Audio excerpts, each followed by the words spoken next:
राधे राधे, जय श्री कृष्णा। स्वागत है आपका हमारे चैनल पे।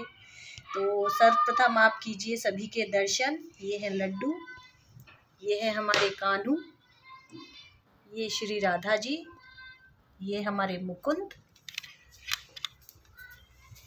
ये हमारे कन्हैया, ये माधवी, ये हमारे गोलू, ये हमारे श्यामू श्यामा, राधिका जी, नंदू, गोपू, निकुंज और ये हमारे पांडु। तो सर्वप्रथम आप सभी के दर्शन कीजिए।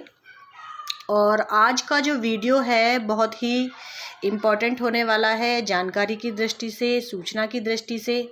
तो आज जो हम ये वीडियो शूट कर रहे हैं, सर्वप्रथम आप लीजिए दर्शन, क्योंकि आज है एकादशी और आज एकादशी पर हमने स्पेशल श्रृंगार किया है। वैसे तो इनका श्रृंगार रोज ही स्पेशल होता है और बहुत ही अद्भुत होता है, मन को मोह लेने वाला होता है, लेकिन आज इन्होंने जैसी हमें प्रेरणा दी है, जैसा ये चाहते हैं भक्तों से, उसी तरीके से इन्होंने आज अपना श्रृंगार करवाया है। हमें तो हमारे भगवान जी, श्री राधा जी रोज ही अच्छे लगते हैं, बहुत ही अद्भुत और सुंदर अद्वितीय लगते हैं। पर ये सब अपने विचारों की बात है। आप जैसा ईश्वर को देखना चाहते हैं वैसा ही वो आपको दिखाई देते हैं। तो ये भी बात बिल्कुल सही होती है कि आप जैसी दृष्टि से उनको देखेंगे उसी दृष्टि से वो आपको दिखाई देंगे। और दूसरी बात, अब आते हैं अपनी वीडियो पर कि हमको लड्डू गोपाल जी का नाम क्यों रखना चाहिए। तो जैसा कि आप जानते हैं कि हम सभी जो हमारे श्री जी हैं, श्री हरि जी हैं, सबको लड्डू गोपाल करते हैं, लेकिन हर कोई लड्डू गोपाल जी को जब अपने घर लेकर के आते हैं तो उनको लड्डू गोपाल से तो संबोधित नहीं किया जा सकता। क्यों?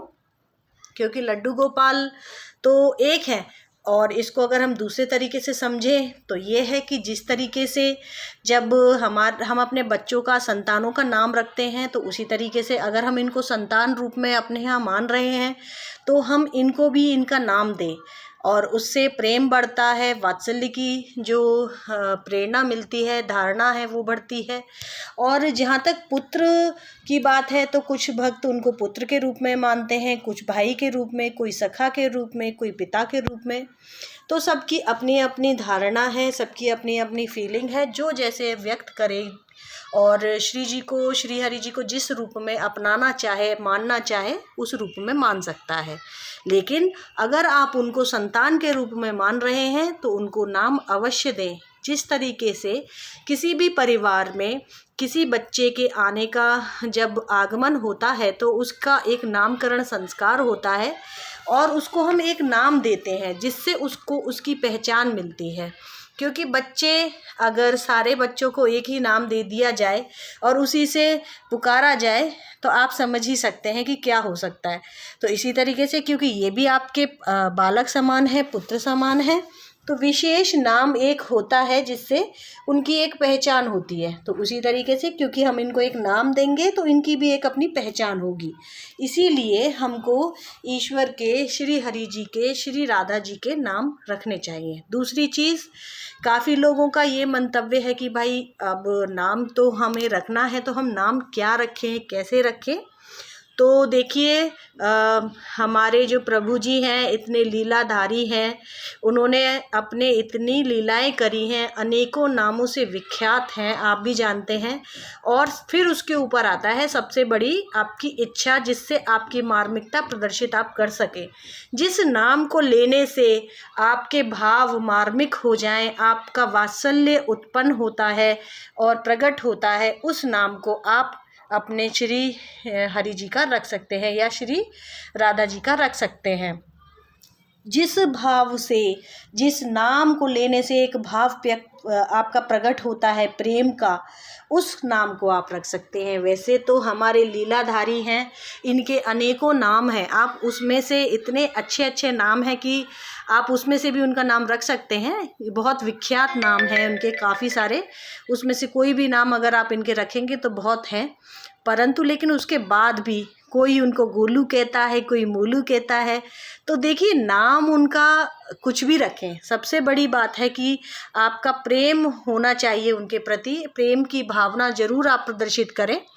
तो नाम का ये है। दूसरी चीज़, आज मैंने एक वीडियो देखा था जिसमें मैंने देखा था, क्योंकि आज एकादशी का पर्व है, दिन है, और जो भी सनातन धर्म को अपनाने वाले हैं उनके लिए कोई भी एकादशी किसी पर्व से कम नहीं होती है। तो काफ़ी चीज़ें हम ज्ञानता अज्ञानतावश ऐसा कर लेते हैं जिसके बारे में हमको जानकारी नहीं होती। तो आज मैंने देखा था, और एक मेरे सब्सक्राइबर हैं, उन्होंने भी जानकारी लेने की कोशिश की थी कि हमको तुलसी कब तोड़नी चाहिए, कब नहीं तोड़नी चाहिए। तो क्योंकि आज एकादशी है तो हमको एकादशी वाले दिन तुलसी नहीं तोड़नी चाहिए, और हमको रविवार यानी इतवार वाले दिन भी तुलसी को नहीं तोड़ना चाहिए। अब इसके पीछे रीज़न क्या है वो हम जान लेते हैं। क्योंकि एकादशी वाले दिन ये माना जाता है कि तुलसी मैया भी व्रत रहती हैं, अतः वो बहुत ही कमज़ोर हो जाती हैं। तो इसी वजह से हमको तुलसी एकादशी वाले दिन बिल्कुल भी नहीं तोड़नी चाहिए। तो फिर प्रश्न उठता है कि फिर हम भोग कैसे लगाएं, क्योंकि तुलसी के बिना तो कोई भोग हमारे श्री हरि जी जो हमारे श्री हैं नहीं स्वीकार करेंगे। तो आप एक काम कीजिए, एक तुलसी का दल या दो जो भी तुलसी के दल हैं, आप एक दिन पहले ही उनको तोड़ के रख लें और उनको ही धो करके, और अगले दिन यानी एकादशी के दिन आप उनका भोग अपने श्री हरि जी को ज़रूर लगाएं। क्योंकि एकादशी वाले दिन बिल्कुल निषेध होता है, हमको बिल्कुल भी तुलसी नहीं तोड़नी चाहिए। और तुलसी के दल को एक बात और मैं बताना चाहती हूँ संक्षिप्त में कि इसकी एक विशेषता है कि हम एक तुलसी के दल को बारंबार प्रयोग में ला सकते हैं। मतलब एक बार अगर हमने उसका भोग किसी चीज़ में लगा दिया है तो ऐसा नहीं है कि वो तुलसी दल खराब हो गया या उस हटा दिया जाए, उसको आप धोने के बाद में बारंबार प्रयोग कर सकते हैं और भोग में लगा सकते हैं। तो आशा करती हूँ आपको हमारी वीडियो अच्छी लगी होगी, और हमारे श्री हरि जी और श्री जी का हम जो भी श्रृंगार है आपको कैसा लगा वीडियो में ज़रूर बताएं, कमेंट ज़रूर करें, और वीडियो अच्छी लगी हो तो शेयर करें, लाइक करें, और आप हमारे चैनल पे पहली बार आए हैं तो चैनल को सब्सक्राइब अवश्य करें। इसी तरीके की जानकारी के साथ हम और वीडियो में आते रहेंगे और आप तक लेकर के आपके समक्ष प्रस्तुत करते रहेंगे।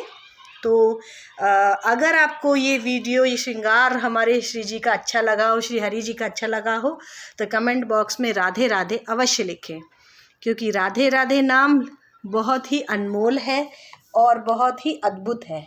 इस बात से तो आप भी इत्तेफाक रखते होंगे। तो आज की वीडियो में इतना ही। अगर आपकी कोई भी क्वेरीज़ हैं और अगर हम उसमें आपकी सहायता कर सकते हैं तो आप कमेंट बॉक्स में उस क्वेरी को भी लिखकर अवश्य दें। तो आज की वीडियो हम यहीं पे समाप्त करते हैं। राधे राधे, जय श्री कृष्ण।